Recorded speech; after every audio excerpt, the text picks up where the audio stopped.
सबैको दुःख सुख आधा बाँड्नु छ। म भन्छु तिम्रो कृष्ण तिमी राधा बन्नु ल। खासै धनी छैन म, मात्र 2 पेट पाल्न सक्छु। आटो पिठो जे छ खाउला, जीवन सादा बाँचुला। पैसामा दाज्ने आफन्तबाट टाढै बस्नु ल। थाहा छ तिम्रो स्वतन्त्रता माथि बाधा भाछु म। राम्रो फुल देखेपछि हात लगाउने धेरै हुन्छ नि। माफ गर सम्बन्ध जोगाउन काँडा भाछु म। तिमी कामले थाक्दा सक्छु मैले मालिस गर्नलाई। छैन समाजको नजरमा मलाई मर्द बन्नलाई। मलाई गाह्रो पर्दा अङ्गालोमा बेरी दिए पुग्छ। पर्दैन नि भोकै भोकै तिमी व्रत बस्नलाई।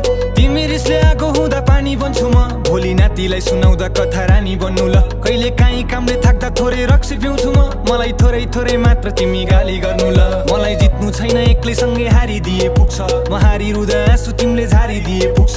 तिमीबाट फाइदा मलाई केही चाहिँदैन, मात्र मेरी आमालाई आफ्नै मानिदिए पुग्छ।